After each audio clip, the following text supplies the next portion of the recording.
കൊല്ലത്ത് ബസ് കാത്തുനിന്ന അച്ഛനെയും മകനെയും പോലീസ് മർദ്ദിച്ചെന്ന് പരാതി. Kollam east police station SI സുമേഷിനെതിരെയാണ് കരിക്കോട് സ്വദേശിയുടെ പരാതി. വിഷയത്തിൽ സിറ്റി പോലീസ് കമ്മീഷണറുടെ ഓഫീസിലേക്ക് KSU പ്രതിഷേധം സംഘടിപ്പിച്ചു.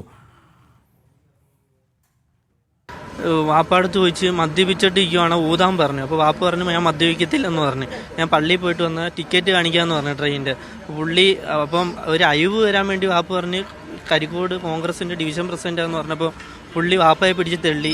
അങ്ങനെ ഞാൻ തടസ്സം നിൽക്കാൻ നേരത്തെ എന്നെ നല്ലോണം അടിച്ചിട്ട് ഉടുപ്പൊക്കെ പിടിച്ച് വലിച്ചു കീറി. എന്നോടുള്ള ദേഷ്യത്തിന് എൻ്റെ മകനെ അടിക്കുകയും ചുരുട്ടിക്കൂട്ടി ജീപ്പിനകത്ത് എറിയുകയും 4:40 സ്റ്റേഷനിൽ കൊണ്ടുവന്നിട്ട് 6 മണിക്ക് ഹോസ്പിറ്റലിൽ കൊണ്ടുപോയി. ഇവിടുത്തെ SI ഉൾപ്പെടെയുള്ള ആളുകൾ മദ്യപിച്ചിട്ടാണ് ഇത്തരത്തിലേക്കുള്ള നടപടികളിലേക്ക് പോകുന്നത്. ചുമ്മാ നിൽക്കുന്ന ആളുകളെ പിടിച്ച് മർദ്ദിക്കുക, ഇതിനെതിരെ കൃത്യമായി നടപടി എടുത്തിട്ടില്ല എന്നുണ്ടെങ്കിൽ KSU ജില്ലാ കമ്മിറ്റിയുടെ നേതൃത്വത്തിൽ വലിയൊരു പ്രക്ഷോഭം തന്നെ ഈ കൊല്ലത്ത് കാണപ്പെടുമെന്ന്.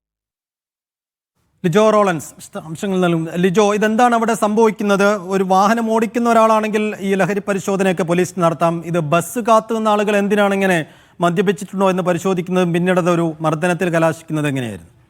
സൈഫുദ്ദീനെ ഇന്ന് രാവിലെ 4 മണി കഴിയുന്ന സമയത്താണ് ഇത്തരത്തിലൊരു സംഭവം കൊല്ലം നഗരത്തിൽ തന്നെയുള്ള ചിന്നക്കടയ്ക്ക് സമീപത്ത് വെച്ച് നടന്നത്. കുറച്ച് തട്ടുകടകളൊക്കെ ഉള്ള ഒരു സ്ഥലത്തിന്, അതായത് റെസ്റ്റ് ഹൗസിന് സമീപത്ത് വെച്ചായിരുന്നു ഈ സംഭവം ഉണ്ടായത്. ട്രെയിനിൽ ഇവർ തമിഴ്നാട്ടിലെ ഒരു പള്ളിയിൽ പോയതിനു ശേഷം തിരികെ കരിക്കോടുള്ള വീട്ടിലേക്ക് പോകുന്നതിന് വേണ്ടി ട്രെയിൻ ഇറങ്ങി അവിടെ ബസ് കാത്തു നിൽക്കുന്ന സമയത്തായിരുന്നു കൊല്ലം ഈസ്റ്റ് SI ആയിട്ടുള്ള സുമേഷും ഒപ്പം തന്നെ മറ്റ് 2 പോലീസുകാരും അവിടേക്ക് എത്തിയതായി പറയുന്നുണ്ട്. ഈ ആളുകളടുത്ത് ഇവർ നിൽക്കുന്ന സമയത്ത് മദ്യപിച്ചിട്ടുണ്ടോ എന്ന് ചോദിച്ചു. പക്ഷെ ഇല്ല, അവർ പള്ളിയിൽ പോയിട്ടാണ് വരുന്നത് എന്നൊക്കെ പറഞ്ഞിട്ടും യാതൊരു ദയവും കാണിച്ചില്ല. തുടർന്ന് ഇപ്പോൾ മർദ്ദനമേറ്റിരിക്കുന്ന നാസർ ആകട്ടെ, ഇയാൾ കോൺഗ്രസിന്റെ കരിക്കോട് ഡിവിഷൻ പ്രസിഡന്റും ഒപ്പം തന്നെ ക്രൂരമായി മർദ്ദനമേറ്റിരിക്കുന്ന സെയ്ദ് KSUവിന്റെ ജില്ലാ ജനറൽ സെക്രട്ടറിയുമാണ്. ഇവർ കാര്യമൊക്കെ പറഞ്ഞിട്ടും യാതൊരു ദയവും കാണിച്ചില്ല. ഇവർ പ്രധാനമായും പറയുന്ന ഒരു ആരോപണം എന്ന് പറയുന്നത് ഈ SI ആയിട്ടുള്ള സുമേഷ് മദ്യപിച്ചിട്ടായിരുന്നു എത്തിയിരുന്ന കാര്യം. ഇവരോട് സംസാരിക്കുന്ന സമയത്ത് വലിയ രീതിയിൽ ഒരു സ്മെല്ല് അടിക്കുന്നുണ്ടായിരുന്നു. മദ്യപിച്ചിട്ടായിരുന്നു എത്തിയിരുന്നത്. അതുകൊണ്ട് തന്നെ ഇവർ ഇത്തരത്തിൽ എതിർത്തപ്പോഴാണ് ക്രൂരമായി മർദ്ദിക്കുക. മാത്രമല്ല, മകനായിട്ടുള്ള സെയ്ദിനെ ഈസ്റ്റ് സ്റ്റേഷനിൽ എത്തിയതിനു ശേഷം ക്രൂരമായി മർദ്ദിച്ചു എന്ന് പറയുന്നുണ്ട്. അവർക്ക് വലിയ രീതിയിലുള്ള പരിക്കേറ്റിട്ടുണ്ട്. ജില്ലാ ആശുപത്രിയിലാണ് അവർ ചികിത്സ തേടിയത്.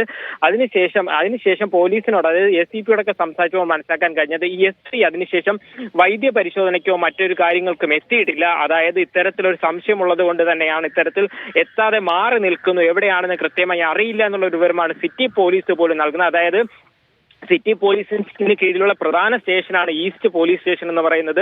അവിടുത്തെ പ്രധാന SI ഇത്തരത്തിൽ ഒരു കാര്യം ചെയ്തതിനു ശേഷം വൈദ്യ പരിശോധനയ്ക്ക് പോലും ഹാജരാകാതെ മാറി നിൽക്കുന്നു എന്ന് പറയുമ്പോൾ പോലീസിന് തന്നെ അത് ഒരു നാണക്കേടുണ്ടാക്കുന്ന സംഭവമാണ്. എന്തായാലും സിറ്റി പോലീസ് കമ്മീഷണർക്ക് പരാതി നൽകിയിട്ടുണ്ട്. അതിന്റെ അടിസ്ഥാനത്തിൽ ACPയോട് റിപ്പോർട്ട് തേടി ഇന്ന് വൈകുന്നേരത്തിനകം SI സുമേഷിനെതിരെ കൃത്യമായ ഒരു നടപടി ഉണ്ടാകുമെന്നുള്ള ഒരു ഉറപ്പിന്റെ മേലാണ് ഇപ്പോൾ അവരവിടെ നിന്ന്, അതായത് KSUക്കാർ പിരിഞ്ഞു പോയിരിക്കുന്നത്. ഇല്ല എന്നുണ്ടെങ്കിൽ പ്രക്ഷോഭം ശക്തമാക്കുമെന്ന് പറയുന്നു. ക്രൂരമായൊരു മർദ്ദനം, അതായത് ഒരു പള്ളിയിൽ പോയിട്ട് വന്ന് നേരത്തെ സൈഫുദ്ദീൻ പറഞ്ഞതുപോലെ തന്നെ വാഹനമൊക്കെ ഓടിച്ചിട്ട് വരുന്ന ആളുകളാണെങ്കിൽ സ്വാഭാവികമായിട്ടും വാഹന പരിശോധന നടത്തി ഇത്തരത്തിൽ മദ്യപിച്ചോ എന്ന് പരിശോധിക്കാം.